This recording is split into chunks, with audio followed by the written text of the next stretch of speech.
In the dark, unforgiving theater of modern warfare, there has always been a simple truth. The ocean is both a shield and a graveyard. For centuries, navies believed the ultimate power of the seas belonged to the massive battleship. Towering guns, thick armor, and an almost mythical aura of invincibility made these floating fortresses the pride of empires. But what if one man, an engineer with an idea so unconventional it was considered illegal in the eyes of international law, could change all of that? What if his creation didn't rely on brute force, but instead on speed, stealth, and devastating precision, transforming the oceans forever? This is a story of how one engineer's forbidden vision created what many would later call the ultimate ship killer, a weapon so feared and so effective that it toppled centuries of naval doctrine, rendering the great dreadnoughts of old obsolete almost overnight. But before we can understand how such a revolutionary idea came to life, we must step back into the world that made it necessary, a world of treaties, broken promises, and desperate innovation. The early 20th century was a time of naval giants. The British Royal Navy, the U.S. Navy, Imperial Japan, and others competed in an arms race that saw the construction of battleships grow to monstrous proportions. Each new vessel outgunned the last, each nation striving to dominate the seas with floating citadels of steel. But the devastation of World War I and later World War II brought with them a different reality. These colossal ships, though intimidating, were slow, expensive, and often vulnerable to new technologies. Submarines lurking below the waves, and aircraft attacking from above. By the end of World War II, the writing was on the wall. Battleships had lost their throne. Aircraft carriers and submarines had proven to be the new arbiters of naval power. Yet there remained an unshakable belief among many admirals that size still mattered, that traditional doctrine still held. What they didn't know was that a quiet revolution was beginning. Not in a naval academy, not in a government war office, but in the restless mind of an engineer who dared to question everything. The man's idea was simple to describe, but terrifying in its implications. What if, instead of massive cannons and heavily armored hulls, one could build a weapon that was small, fast, and smart? A weapon that could slip through defenses unnoticed, strike with surgical precision, and destroy ships costing hundreds of millions with only a fraction of the expense? This was not just a new weapon. This was asymmetry. It was David against Goliath, reimagined for the seas. But here lies the problem. International law at the time specifically prohibited the development of such devices. In fact, naval treaties, designed to prevent another catastrophic arms race, outlawed weapons that were considered inhumane or excessively destabilizing. And yet, in a small corner of the military-industrial complex, this engineer quietly ignored those rules. He wasn't motivated by politics or treaties. He was driven by a vision of naval warfare's future, a vision his superiors thought was insane. To grasp the audacity of his idea, imagine this. You're standing on the deck of a mighty cruiser, bristling with guns, radar, and armor. You feel safe, confident that nothing smaller than another warship or a bombing run could truly threaten you. Now imagine, far beyond the horizon, something small and almost invisible racing across the waves. It's not a plane, not a submarine, not even a torpedo in the traditional sense. It is something new, something designed to pierce your defenses before you even realize you're under attack. That was his dream and his curse, because bringing such a weapon into existence required more than just engineering genius. It demanded secrecy, defiance, and the courage to push against powerful institutions that had every reason to crush the idea. This was not a battle of armies, but a battle of wills between a single mind and the collective weight of tradition. The backdrop of this silent war was the Cold War. After the Second World War, the balance of power shifted. The Soviet Union and the United States, armed with nuclear weapons, prepared for conflicts that could span every domain: land, air, sea, and even space. Navies, in particular, became both showpieces of national pride and critical tools of deterrence. But with every advancement came vulnerability. Aircraft carriers could launch devastating strikes, but they were massive targets. Submarines could lurk unseen, but they were expensive to build and maintain. The seas were becoming a chessboard of unimaginable complexity, and every piece on that board was looking for its counter. It was in this tense, paranoid environment that our engineer began to shape his weapon. His design would challenge not just the physical defenses of ships, but the very psychology of naval commanders. Suddenly, it wasn't enough to have armor, guns, and escorts. Now you had to live with the fear that somewhere, out there, a ghostly killer could be racing toward you at this very moment. And the strangest part? His weapon didn't look like much. There was no massive cannon barrel, no towering bridge, no threatening silhouette.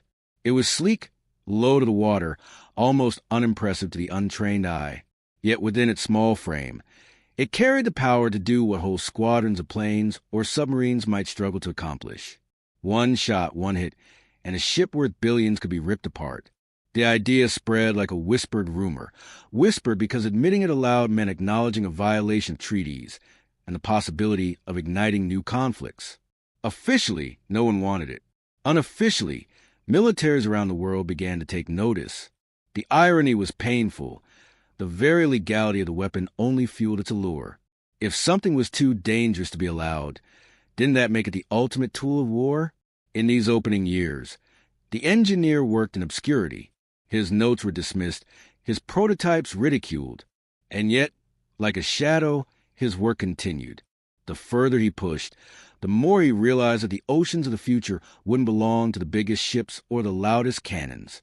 They would belong to whoever could deliver the fastest, deadliest strike with the smallest possible footprint. The great powers, still clinging to their aging doctrines, were unknowingly building their own demise. Because once his weapon emerged into the light, there would be no turning back. The age of the ship killer was about to begin. He moved from sketches to metal in the dead of night, not because he loved secrecy, but because the world he was building for had no place for polite permissions. He worked in a converted boathouse 3 miles from the nearest naval yard, a place where the smell of oil and salt mixed with the quiet hum of a single lathe. Colleagues called him reckless. Rivals called him traitorous. To the few who understood him, he was simply the right kind of stubborn. He believed that modern navies had grown comfortable with predictable threats, and that predictability was his greatest advantage. The first prototypes were laughably small. They looked like speedboats had been shrunk and given a razor's grin. To the untrained, they were toys, fast, fragile, and utterly unassuming. But inside each hull there was a careful choreography of existing technologies repurposed and recombined. Lightweight propulsion, stabilizing controls, and a guidance mind that could think faster than a human operator under stress. The genius wasn't in inventing something wholly new. It was in rethinking what old things could do when they were strict to conventions. He ran tests at dusk and dawn, when the horizon blurred and coast guards were either finishing or starting shifts. Cameras captured phantom streaks cutting across glass-smooth water. Radar logs recorded small blips that sometimes vanished as quickly as they appeared. On one quiet evening, a prototype accelerated toward a hulking target ship used for training, an immovable behemoth in the open water. The prototype didn't need to ram to make its point. It found a seam, a vulnerability where structure met machinery, and struck with a precision that left engineers stunned. The training ship listed, smoke curled, and the world of complacent commanders shifted a little on its axis. Word of such tests leaked, never from official channels, but from men who favored whispered warnings over formal reports. Admirals and contractors who had laughed at first began to sit up when intelligence summaries started to contain strange notes. Unidentified craft, high speed, small signature, possible novel weaponization. The engineer's idea was not merely a threat on paper. It was proving, repeatedly and quietly, that one small, fast system could neutralize a ship that represented decades of doctrine and millions in investment. That success sparked a series of moral and legal debates. Naval treaties had been written after wars that looked too much like the last one. They codified limits to prevent spiraling escalations. The engineer's weapons skirted the spirit of those agreements without always violating their letter. That ambiguity mattered. Some argued that ambiguity made it easier to roll out clandestine programs. If you could plausibly deny intent, you could buy time, prototypes, and deniability. Others warned that once deniability evaporated, the only path left would be public development and global proliferation. Meanwhile, tactical doctrines quietly adapted. Naval thinkers came up with countermeasures, additional radar layers, nets, interceptors, swarms of defensive drones, and tighter convoy formations. But each counter came with trade-offs. More escorts meant fewer offensive assets. Denser electronic defenses made communication cluttered and slower, and deploying defensive swarms introduced new vulnerabilities. The irony grew darker.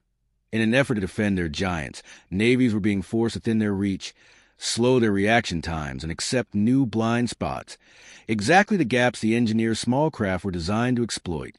The engineers' project didn't remain a solo act for long. A handful of sympathetic officers, frustrated contractors, and a few mercenary investors who smelled profit began to fund scale trials. They moved from single craft to coordinated packs.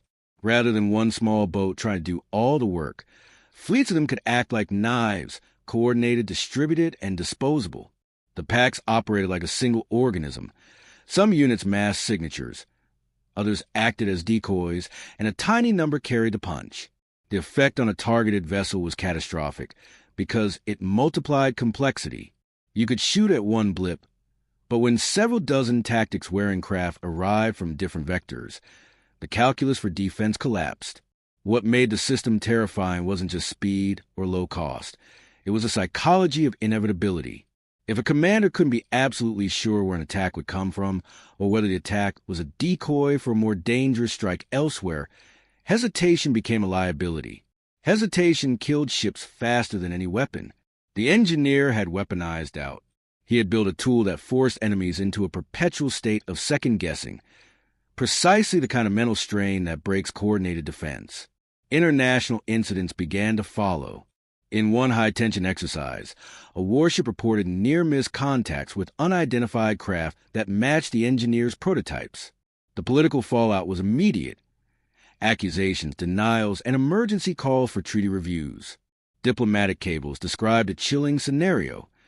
If this technology fell into the hands of non-state actors or smaller nations looking to punch above their weight, whole regions could become unstable overnight. The debates turned media hot. Commentators asked the old questions. Do we need a new set of treaties? Were existing laws capable of constraining a technology that thrived precisely because it was small, cheap, and distributed? The engineer watched these debates from afar, uneasy about the attention but also clear-eyed about the work. He had never intended for his invention to be a tool for terror. He wanted to level what he saw as an imbalance, make defense and offense more accessible, less monolithic, and therefore less likely to escalate into catastrophic showdowns. But that moral calculus looked different under the bright lights of geopolitics. What begins as a quest for balance can become an arms race to match cheap threats with expensive defenses, and the world can spiral into ever more elaborate counters. Amid the controversy, a few concrete lessons emerged, lessons that would shape doctrinal thinking for decades. First, asymmetric weapons force a redefinition of value at sea. Gone were the days when tonnage alone conferred dominance. Survivability, dispersion, and adaptability mattered more. Second, low-cost systems could be proliferated and modified faster than any naval shipyard could build a new supercarrier. Third, the most effective counters were not always kinetic. They were often informational. Better sensors, faster decision loops, and new rules of engagement that prevented paralyzing doubt. Technology also followed another predictable path: diffusion. Once a concept succeeded, it didn't stay in one lab. Engineers in different countries began experimenting with similar small craft designs, some inspired by the engineers' public leaks, others arriving independently at the same conclusion. Commercial industries repurposed components, miniature high-power batteries, composite hulls, and ubiquitous microprocessors, so that the barrier to entry dropped even further. The world edged toward a future where any capable actor with modest resources could threaten a major navy's asset. And yet, despite the diffusion, there was elegance in the original design's restraint. It never tried to replace all naval power. It intended to make commanders think twice. It exploited the fact that large systems move slowly, both in speed and in thought. It forced a shift toward distributed operations and layered defenses. Where once a fleet concentrated power in a single striking node, commanders were now forced to disperse, to network, to share sensor data in real time, and to accept redundancy as survival. By the time governments publicly acknowledged the threat, the engineer had already moved on to questions that troubled him more than fame. How could such technology be regulated? Could an international framework, be designed that minimized proliferation without squashing legitimate defensive innovation? Could humanity use smaller, smarter weapons to make the seas safer, not more chaotic? These questions had no easy answers. The engineers' creations had rewritten naval math, but they had also rewritten the moral ledger. In trying to level the playing field, he had opened a door to a future where the sea, once a domain of majestic ships and clear hierarchies, was now a noisy, dangerous ecosystem of swarms, shadows, and uncertainty. The main story wasn't just about a weapon.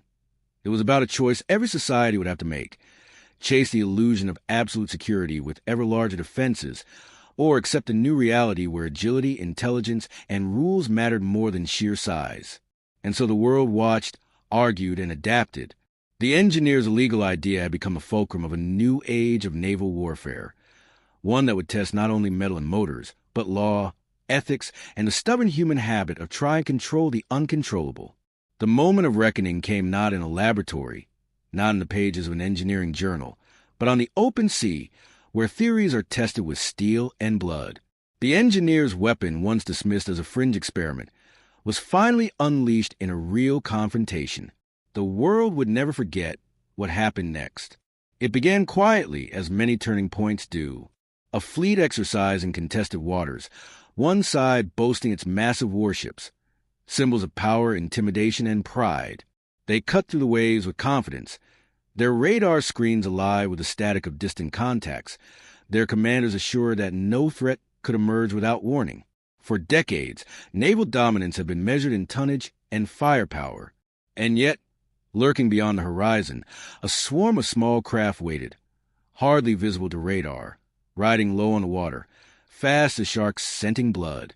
The engineer had designed them for this exact moment, though he himself was not present to see it. They came from multiple angles, approaching with deceptive randomness, their signatures blending with ocean clutter.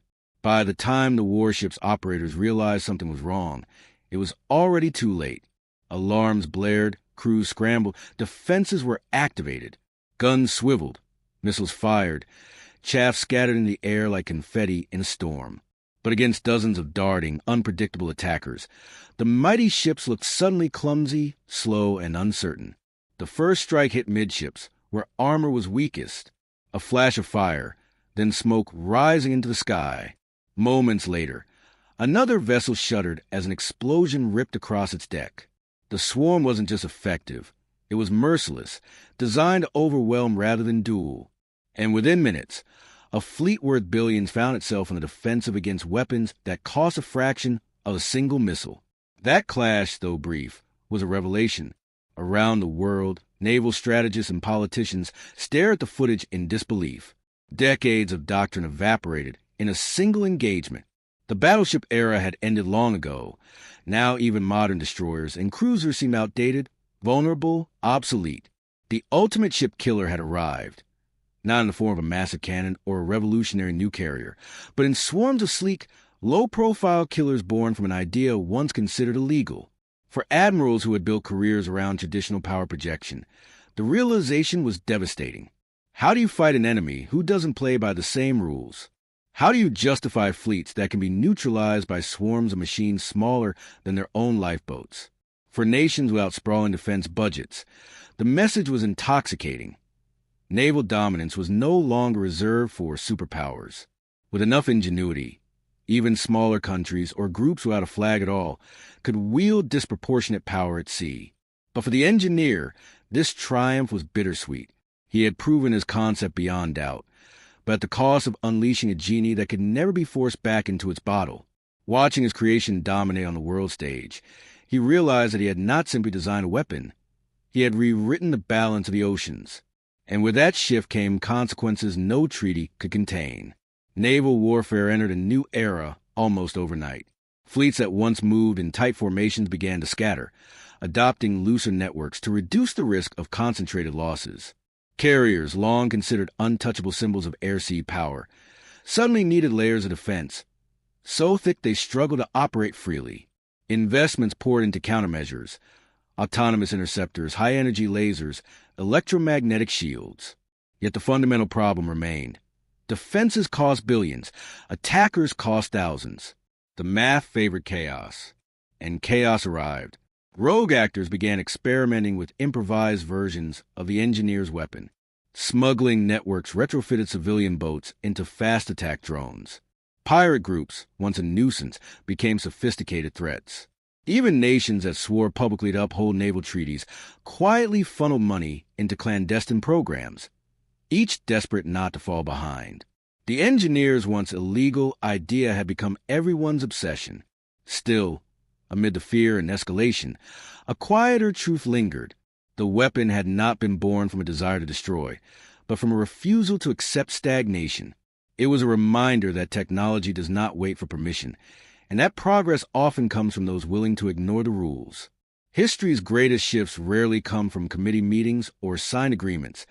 They come from individuals who see the world differently, who are willing to risk everything to prove it. In the years that followed, naval warfare evolved into something unrecognizable from the days of grand fleets and towering battleships.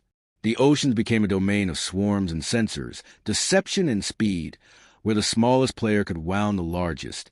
Nations adapted not by building bigger ships, but by thinking differently, investing in networks, intelligence, and resilience. The engineer himself faded into obscurity, avoiding the spotlight even as his creation reshaped history. Some called him a visionary, others a criminal. To his supporters, he had given smaller nations a fighting chance. To his critics, he had destabilized the seas forever. Yet perhaps he knew better than anyone that once an idea takes root, no law can unmake it. And so the story ends as it began, not with the roar of cannons or the clash of titans, but with a whisper, an idea considered too dangerous, too illegal, too disruptive to be allowed. An idea that nonetheless escaped, grew, and conquered. The ultimate ship killer was not merely a weapon of steel and circuitry. It was a philosophy, a challenge to centuries of thinking, and a lesson carved into the waves of history.